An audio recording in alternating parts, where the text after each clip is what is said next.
अस्सलाम वालेकुम एंड बिस्मिल्लाहिर्रहमानिर्रहीम। डियर स्टूडेंट्स एंड व्यूअर्स, उम्मीद है आप लोग खैरियत से होंगे और अपना ख्याल रखते रहेंगे। आज का टॉपिक है क्रॉनिक लिम्फोसिटिक ल्यूकीमिया। इससे पहले हमने एक्यूट लिम्फोब्लास्टिक ल्यूकीमिया पढ़ा हुआ था और उसमें हमें ये आइडिया हो चुका था कि एक्यूट लिम्फोब्लास्टिक ल्यूकीमिया तीन डिफरेंट टाइप्स के फैब क्लासिफिकेशन के अंदर आती है, L1, L2 और L3। WHO ने उसको फिर डिफ़ाइन किया कि नहीं, इसमें T और बी इन्वॉल्वमेंट होती है, तो उन्होंने उसको डिफरेंट टाइप के तरीके जो है वो डिवाइड किया। आज लिम्फोसिटिक ल्यूकीमिया है और लिम्फोसिटिक ल्यूकीमिया नाम से आपको जाहिर हो रहा होगा कि इसमें आपके लिम्फोसाइट्स जो है उनकी प्रोलिफरेशन और उनकी एक्यूमुलेशन जो है वो बहुत ज़्यादा होगी। ठीक है, तो इसीलिए हम आज का जो टॉपिक है उसको हमने कुछ पार्ट्स के अंदर डिवाइड किया हुआ है। एक, हम क्रॉनिक लिम्फोसिटिक ल्यूकीमिया के बारे में बताएंगे कि क्या होता है इसका। दूसरा, लैब डायग्नोसिस। तीसरा, इसकी जो स्टेजिंग होती है, जैसे राई क्लासिफिकेशन है और इसकी एक बाइनेट क्लासिफिकेशन है, उस पे हम डिटेल के साथ बात करेंगे इंशाल्लाह। तो चलते हैं अब इसकी डेफिनेशन की तरफ कि the group of a clonal disease characterized by proliferation and accumulation of small mature lymphocytes in the blood। क्योंकि क्रॉनिक है तो जाहिरी बात है इसके अंदर आप लोगों को मेच्योर जो सेल्स है वो नजर आएंगे, और वो मेच्योर सेल्स कौन से होंगे? वो होंगे लिम्फोसाइट्स। तो that's why it's name is chronic lymphocytic leukaemia.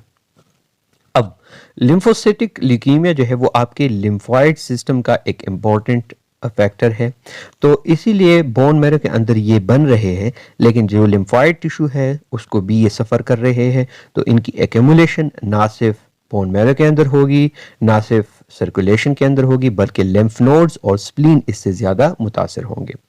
Okay, so neoplastic lymphocyte belong most often to B cell lines and they have the special for B cell antigen on their surface। ज़्यादा neoplastic जो lymphocytes होते हैं वो अक्सर chronic lymphocytic leukaemia में B sales के lineage के होते हैं। दूसरी इंपॉर्टेंट चीज़ जो यहाँ पे आप लोगों को मैं बताता चलूँ वो ये है कि लिम्फोप्रोलिफरेटिव डिसऑर्डर, अगर डेफिनेशन की जाए इसकी, सो लिम्फोप्रोलिफरेटिव disorder comprises those disorder of the B and T lymphocytes in which there is a clonal malignant proliferation of either cells subset। कि ये लिम्फोप्रोलिफरेटिव डिसऑर्डर है, यानी आपके लिम्फोसाइट की प्रोलिफरेशन हो रही है, एक डिसऑर्डर है, किसी वजह से हो रही है, कुछ इफेक्ट जो है वो इस पे पड़ रहा है। एंड दैट डिसऑर्डर जो है, क्योंकि लिम्फोसाइट जो है वो आपके मेनली जो है वो दो टाइप्स के है, एक बी और टी, तो ये भी आप बी के हो सकते हैं या टी लिम्फोसिटिक जो है वो हो सकते हैं, और क्लोनल है, एक मेलिग्नेंसी है, प्रोलिफरेशन है किसी भी सबसेट की। ठीक है, अच्छा, अब यहाँ पे ये किस एज के लोगों को जो है वो सफ़र कर सकता है? तो मोस्टली ये जो है वो एल्डरली डिजीज़ है और ज़्यादातर एज इसमें आपका 50 से 55 इयर्स जो है ये इन लोगों को सफ़र कर सकता है, और इसकी मॉर्बिडिटी जो है वो rapidly increase with the age and especially between 50 and 60 years of the age. ठीक है, तो मॉर्बिडिटी इसकी जो है वो 50 और 60 इयर्स तक जो है वो हो सकती है। They are chronic, most complication are related to compromised immune ability and this disease progress slow. तो आपके लिम्फोसाइट जो है ये आपकी इम्यून सिस्टम की भी बड़े इंपॉर्टेंट सेल है, तो यहाँ पे आपका जो इम्यूनिटी है, इम्यून सिस्टम है, वो भी यहाँ पे काफ़ी जो है वो सफ़र होगा, क्योंकि आपके एबनॉर्मल सेल्स जो है वो प्रोड्यूस हो रहे हैं। 88% of the leukemic cells are monoclonal population of mature B lymphocyte with low density surface immunoglobulin। दूसरी बात क्या है कि डेथ फ्रॉम इन्फेक्शन, और तीसरी बात क्या है कि बोन मैरो फेलियर होता है इसके अंदर। अब यहाँ पे ये बात आप समझ लें कि जैसे हमने पहले कहा कि इसमें दो डिफरेंट लीनेज जो है वो इन्वॉल्व होती है, यानी एक क्लोन जो है वो बी सेल का होता है और दूसरा जो है वो टी सेल का होता है। तो क्रॉनिक लिम्फोसिटिक ल्यूकीमिया जो है वो अगर हम बी सेल को देख लें तो एक इसका टाइप हो जाएगा B cell chronic lymphocytic leukaemia, दूसरा हो जाएगा B cell chronic prolymphocytic leukaemia. ठीक है, तीसरा हो जाएगा hairy cell leukaemia. T cell में अगर देख लिया जाए तो T cell chronic lymphocytic leukaemia, T cell chronic prolymphocytic leukaemia, और क्योंकि हेयरी सेल जो था वो बी का है तो यहाँ पे हमारे पास तीसरा जो यहाँ पे बनेगा टी सेल के अंदर ये एक ग्रेनुलर लिम्फोसिटिक ल्यूकीमिया बनाएगा जिसे हम कहते हैं T cell granular lymphocytic leukaemia. And the chronic lymphocytic leukemia differ from each other in their biological structure, on their morphological structure, and on the basis of their CD markers. Causes पे हम already जो है वो बात कर चुके हैं कि इसका कॉज जो है वो एग्जैक्टली हमें नोन नहीं है, और फिर शायद फिर उसके साथ फार्मर्स और rubber manufacturing working and tyre repair worker वगैरह इस पे हमने ऑलरेडी जो है अपने पहले टॉपिक के अंदर जो है वो बात की थी, तो ये इसके लिए आप वो टॉपिक देख लें.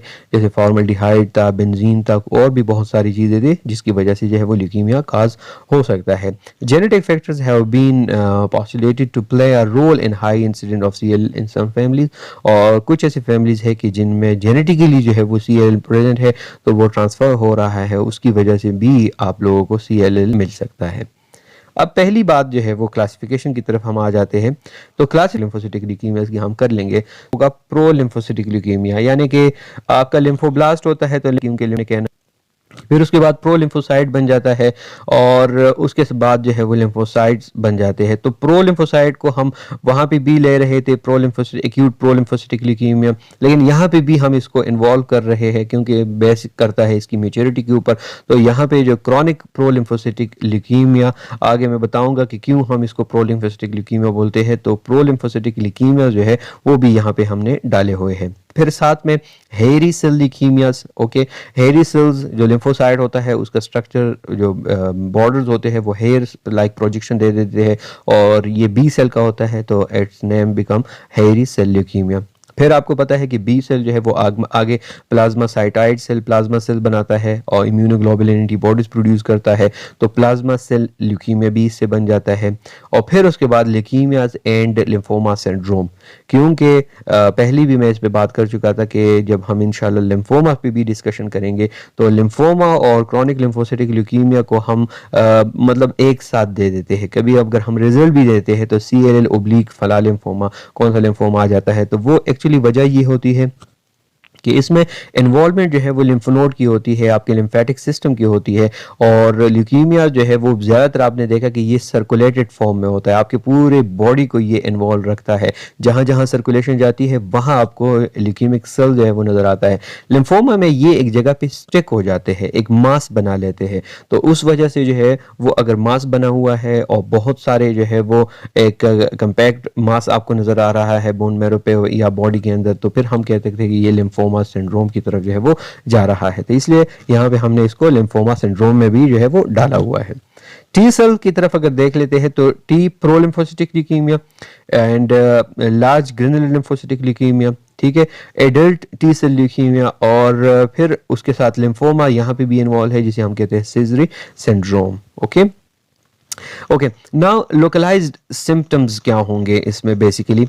तो लिम्फेडेनोपैथी आपको बहुत ज़्यादा नज़र आएगी क्योंकि आपका लिम्फेटिक सिस्टम इन्वॉल्व है. बार बार मैं कह रहा हूँ, आपके जितने सर्वाइकल एरियाज है, स्प्लिनोमेगेली है, हेपेटोमेगेली है, आपकी लिम्फेडेनोपैथी है, क्योंकि जब हम राई क्लासिफिकेशन या बायनेट क्लासिफिकेशन पढ़ेंगे तो वहाँ पे आप लोगों को और जो है ये आसानी हो जाएगी कि अच्छा यहाँ पे क्रॉनिक लिम्फोसिटिक ल्यूकीमिया में स्पेशली हम एरियाज ऑर्गन्स देखते हैं या वो एरियाज देखते हैं जहाँ पे आप लोगों को देखने में मिलेगा कि कितने ऑर्गन्स जो है वो इन्वॉल्व हो चुके हैं. तो लिम्फेडेनोपैथी जो है वो 80 to 90% ऑफ केसेस जो है वो यहाँ पे आप लोगों को मिलेंगे. दूसरी बात क्या है कि स्प्लेनोमेगेली 30 to 54% ऑफ केसेस के अंदर आती है. हेपेटोमेगेली आपके लीवर जो है वो इन्फ्लेम हो जाता है, बड़ा हो जाता है, 10 to 20% केसेस के अंदर आ सकता है.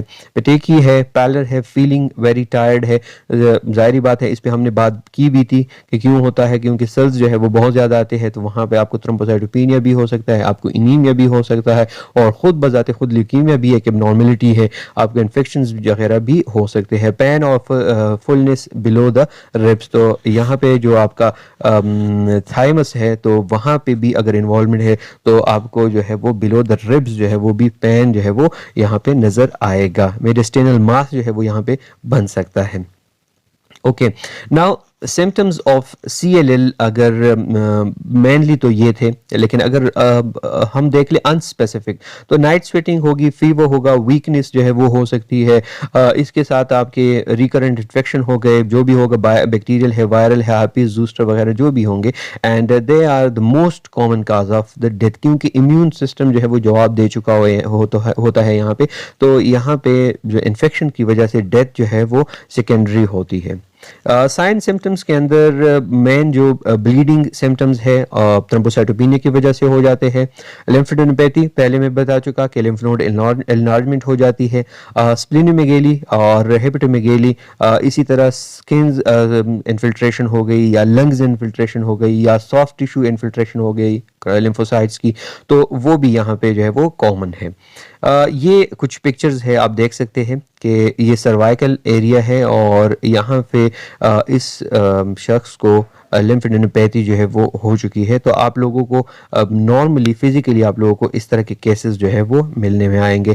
तो आप देख रहे हैं कि यहाँ पे सर्वाइकल लिम्फेडेनोपैथी जो है वो हो चुकी है। फिर इसके साथ आप लोगों को एक्सिलरी लिम्फेडेनोपैथी और साथ में सर्वाइकल जो है वो दोनों नज़र आ रही है। तो लिम्फ जो है वो काफ़ी इन्वॉल्व है, एंड दैट्स वाई आप लोगों को 80% तक जो है वो ये लिम्फ नोड जो है वो इनकी इन्वॉल्वमेंट जो है वो मिलेगी। फिर एक और पिक्चर है, यहाँ पे सर्वाइकल और एक्सिलरी दोनों हैं साथ में, आप देख सकते हैं। ये जो एक नॉर्मल स्प्लीन होता है और फिर अगर ये बढ़ जाता है, उसका साइज़ अपने एवरेज साइज से ज़्यादा हो जाता है, तो स्प्लीनोमेगेली जो है वो भी आपकी कॉज हो सकती है। और अगर हम इसको विजिबली देखेंगे तो आप इसको पल्पेट करते हैं, डॉक्टर इसको पल्पेट करते हैं और देखते हैं कि स्प्लीन जो है ये आगे की तरफ जो है वो इसका इन्फ्लेम हो चुका है। ओके, अब एक्वायर्ड डिसऑर्डर है ये, फैमिलियल काज बड़े रेयर है, लेकिन कुछ फैमिलीज के अंदर ये आ सकता है। एग्जैक्ट कॉज जो था वो अनसर्टन था।